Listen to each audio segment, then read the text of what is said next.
Dear Patriots, before the news starts, please subscribe to our patriotic channel by clicking the subscribe button. Give us a thumbs up to this video. Don't forget to leave your opinion below in the comments section. Share the news on Facebook and Twitter so you friends see it. Thank you. Rioters beware. Liberal protesters are not going to like what Jeff Sessions did seconds ago.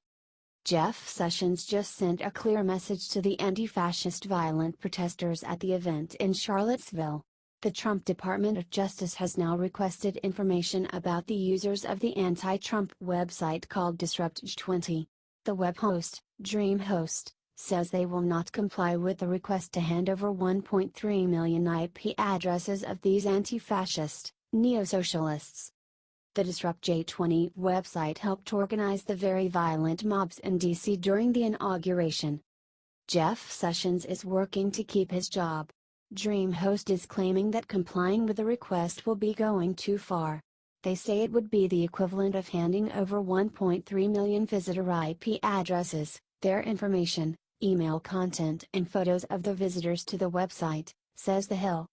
That information could be used to identify any individuals who use this site to exercise and express political speech protected under the Constitution's First Amendment, DreamHost wrote in the blog post on Monday. That should be enough to set alarm bells off in anyone's mind. This is so false.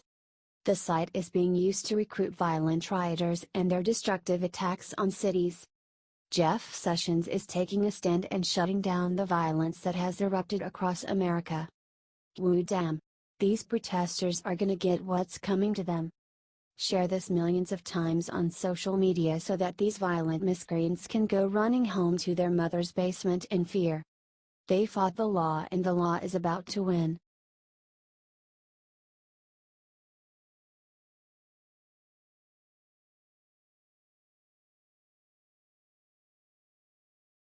This morning a journalist called Pence racist, so he turned and did something awesome. After all three broadcast networks spent Sunday attacking Trump for the violence in Charlottesville, Mike Pence stepped in and set the record straight. The interview was aired on NBC News and Mike Pence went on the attack. He scolded the press for their continuous criticism of our president. I will tell you that I take issue with the fact that many in the media are spending more time criticizing how the president addressed the issue yesterday.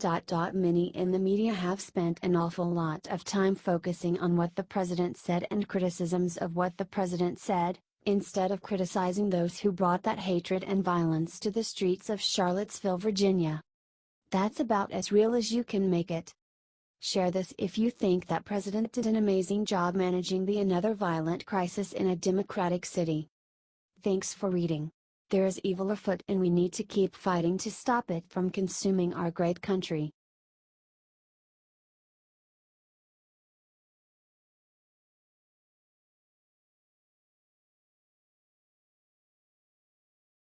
Leftist sick new attack on Melania goes after the one thing no one expected.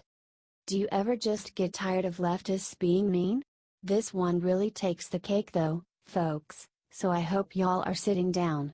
Newsweek published a piece last week mocking out First Lady Melania Trump and First Daughter Ivanka Trump. Why? For wearing high heels. Yep. According to Newsweek author Nina Burla in her creepily titled article Melania, Ivanka, and Ivana Trump wear high heels, a symbol of everything that is beautiful and horrifying about them. When the Trump women wear this common shoe style, they are being horrifying. A bit dramatic, wouldn't you say? Nothing is too dramatic or hysterical for the left, though. Here's a bit of what she wrote. This one's a doozy. Stiletto pumps are the ultimate test of a certain type of femininity. They signal the taut combination of power and weakness that conservative women must cultivate in order to survive among ideologues who are crafting our tax-free Handmaid's Tale future. Literally, I have no idea how these leftists even come up with these new things to complain about and pick apart. They have way too much time on their hands. Newsweek wasn't the only one to take shots at the First Lady, however.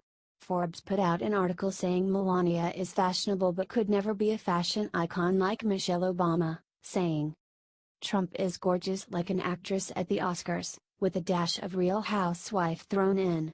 She's polished, but she's not inspiring. Our flots seems pretty in spring to me.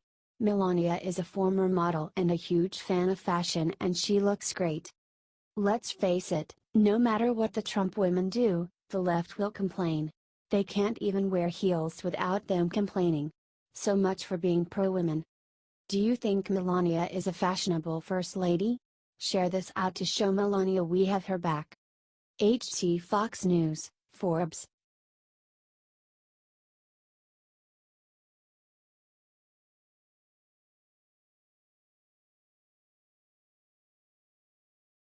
Scare Musai just told Trump exactly who the leaker is.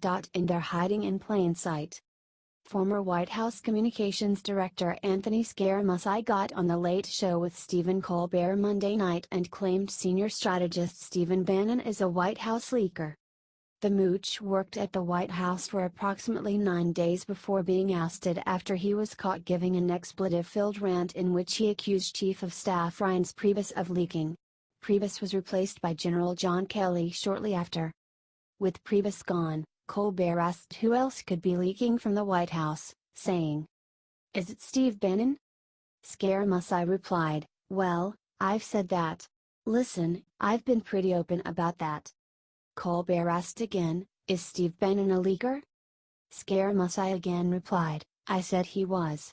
I obviously got caught on tape saying he was, so I have no problem saying that." The mooch continued, saying that he would fire Bannon if it were up to me. These revelations are huge. Scaramucci is known for his blunt honesty. While he was working in the White House, he said, "What I don't like about Washington is people do not let you know how they feel.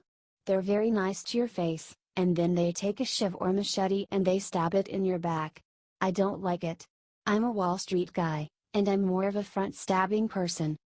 Looks like Bannon just got front-stabbed by the mooch as he doubles down on his leaking accusations. President Trump's reaction will be one to watch. Axios reported earlier that the president suspects Bannon is behind the recent leaks about National Security Advisor H.R. McMaster. Bannon's time at the White House could very well be numbered. Do you think Bannon is a leaker? Give your comments below.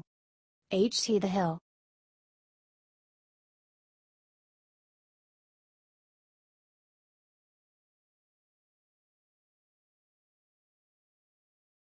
McCain praises Senator Jeff Flake as a hero after speech insulting President Trump. Arizona Senator Jeff Flake announced that he would not run for Senate in 2018 and then went on a long rant against President Trump. After his anti-Trump speech, Senator John McCain had huge praise for him. "Mr. President, I rise to say enough. I rise today with no small measure of regret. Regret, because of the state of our disunion. Regret because of the disrepair and destructiveness of our politics. Regret because of the indecency of our discourse," said Flake. "Regret because of the coarseness of our leadership, regret for the compromise of our moral authority, and by all of our, complicity in this alarming and dangerous state of affairs. It is time for our complicity and our accommodation of the unacceptable to end," he continued. Everyone has been insulting President Trump. But according to John McCain, this was a brave move. "It's very hard for me to add to the eloquence of my dear friend from Arizona," said McCain. "But I do want to say that it has been one of the great honors of my life to serve with a man of integrity, honor, decency and commitment to not only Arizona but to the United States of America. I have seen Jeff Flake stand up for what he believes in, knowing full well there would be a political price to pay," said McCain.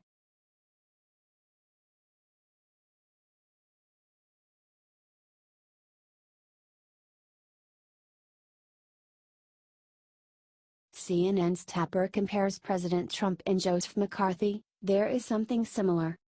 CNN has compared President Trump to all kinds of horrible things: Hitler, Kim Jong-un, ISIS, the KKK, 9/11 and more.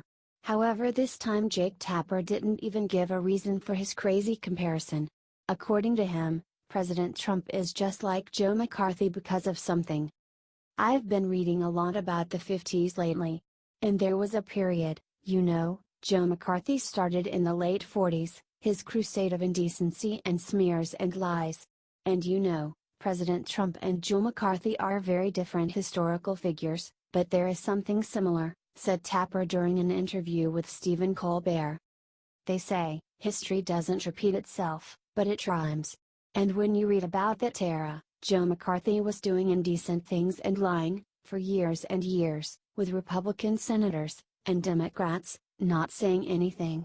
And there were people like Senator Margaret Chase Smith of Maine, and others, who stood on the Senate floor and condemned it, said Tapper. But mostly, people were quiet, and history looks back at that time and says, boy, what a bunch of wuzzes. They were wrong. And I think when Senator Jeff Flake today said that, you know, there's going to be a reckoning. People are going to look back at this era and say, what were you doing with it's not McCarthyism, but it's something else, all this indecency and all these lies? What did you during that time? Said Tapper. It's something I think about all the time as an interviewer, and as a broadcaster. It's important, you know, there aren't two sides when it comes to the truth. There's one side, the truth, said Tapper.